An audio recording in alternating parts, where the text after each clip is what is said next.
एक माँ के लिए बहुत ही मुश्किल होता है। इस तरह की घटना हुआ था। दार्जिलिंग की रहने वाली कामनी अपने साथ घटी इस अजीब घटना को बताने जा रही है। मेरी शादी हुए 2 साल बीत चुके थे, लेकिन आज तक मेरी कोई भी संतान नहीं हुई। इस बात से मेरे घर वाले और मेरे पति काफी तनाव में रहा करते थे। संतान ना होने की वजह से मुझे कई तरह की पीड़ा भी बढ़ती थी। लेकिन सहसा एक दिन मेरे जीवन में एक भयानक परिवर्तन हुआ। क्या वह परिवर्तन मुझे सुख देने वाला था या फिर दुख देने वाला था? एक बार रात को मुझे सपने में कुछ अजीब सी चीजें दिखाई देने लगी। मैंने देखा कि मैं एक बहुत ही सुनसान जगह में खड़ी हूँ। यहाँ दूर दूर तक मेरे सिवा कोई भी नहीं है। चिलचिलाती धूप है, बहुत तेज गर्मी पड़ रही है और मैं वहाँ उस वीरान में अकेली खड़ी। तेज गर्मी की वजह से मेरे पूरे बदन से पसीने छूट रहे थे। मैं काफी सहमा इधर उधर देख रही थी। तेज धूप की वजह से ऐसा लग रहा था मानो मेरे चारों ओर तालाब हो। गर्मी से व्याकुल होकर मैं इधर उधर हो रही थी। लेकिन अचानक ही मेरी नजर वहां दूर खड़े एक छोटे से बच्चे पर पड़ी। मैं उसे अपना बच्चा समझकर उसकी ओर चल पड़ी और देखने लगी। जैसे ही मैं वहां पहुंची, मैंने देखा कि बच्चा जमीन पर लेटा हुआ है और उसके शरीर में आग लगी हुई है।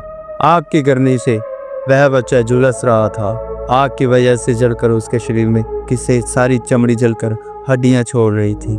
उस बच्चे का चेहरा पूरा जल चुका था, लेकिन फिर भी वह मुझे देखकर हंसे जा रहा था। यह देखकर मेरे रोंगटे खड़े हो गए। डर के मारे में जोर जोर से चिल्लाने लगी। फिर मैंने अचानक देखा कि वह बच्चा उठ खड़ा हुआ, जिसका शरीर का लगभग सभी हिस्सा जल चुका था, लेकिन वह फिर भी जीवित था और वह मेरी कलाई पकड़ ली और कहने लगा, आओ मेरे साथ। जैसे ही उसने मेरी कलाई पकड़ी, शरीर में एक बहुत ही विचित्र तरह का एहसास हुआ।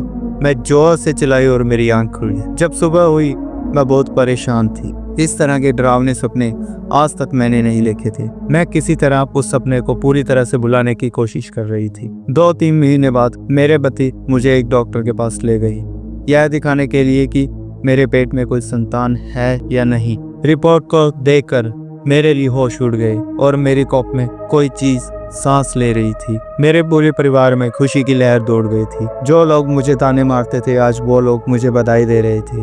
घर में खुशियां मनाई जा रही थी। मेरे लिए यह बहुत खुशी की बात थी, लेकिन पता नहीं क्यों मेरे अंदर एक डर सिरहाने करवट मारकर सो रही थी। समय बीतता गया। कुछ महीनों बाद मेरी एक संतान हुई। वह लड़का था। यह देखकर मेरे घर वाले काफी खुश थे। इतनी बड़ी खुशी की बात थी, इसलिए मेरे घर में अनेक तरह की खुशियां मनाई जा रही थी।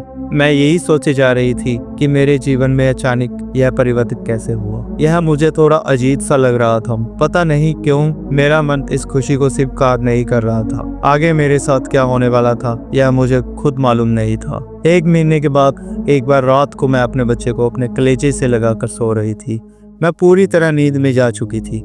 मुझे अचानक ऐसे लगा मानो मेरे कान के पास किसी ने मेरा नाम पुकारा हो। यह सुन मेरी नींद तुरंत ही खुल गई। मैंने अपने अगल बगल देखा, मुझे कुछ नजर नहीं आया। रात की खामोशी अभी भी कमरे से दूर नहीं हटी थी। मुझे लगा शायद ये मेरा कोई वहम होगा और फिर से मैं चीर निंद्रा में चली गई। फिर नींद में मुझे जो स्वप्न देखी वह इतना डरावना और इतना भयानक था, इसका वर्णन मैं अपने शब्दों में नहीं कर सकती। मैंने देखा कि मेरा बच्चा मेरे सीने से लगकर सोया हुआ है और अचानक ही देखा कि वह बच्चा अपने दोनों हाथ से मेरे कोख को चीरे जा रहा है। उसके हाथ के नाखून पहले जैसे बिल्कुल नहीं थे, वह बेहद लंबे और नुकीले थे। लाल आंखें, डरावने चेहरे मेरे पूरे बदन को चीरे जा रहा था। मैं दर्द से छटपटा रही थी। मुझे ऐसा लग रहा था मानो मेरी कोख से कोई पिशाच जन्म लिया हो। मैं अपने बचाव के लिए अपने ही बच्चे का गला दबाने लगी और अचानक मेरी नींद खुल गई। और इसके बाद मैंने जो देखा उससे मेरी पैरों तले जमीन निकल गई।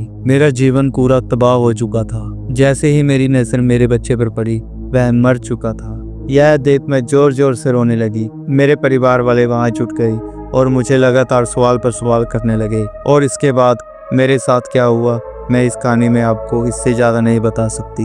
मैं खुद भी हैरान थी। मैं तो अपने बच्चे को अपने साथ लेकर सोई थी, वह मर कैसे गया। बाद में मुझे यह ख्याल आया, उस स्वप्न में मैंने जिस बच्चे का गला दबाया था क्या वो मेरा ही बच्चा था। पर यह कैसे हो सकता है, स्वप्न सच कैसे हो सकता है। अगर आपको हमारी स्टोरी अच्छी लगी तो हमारे चैनल को सब्सक्राइब करें, लाइक करें, शेयर करें। मिलते हैं नई स्टोरी के साथ बहुत जल्दी।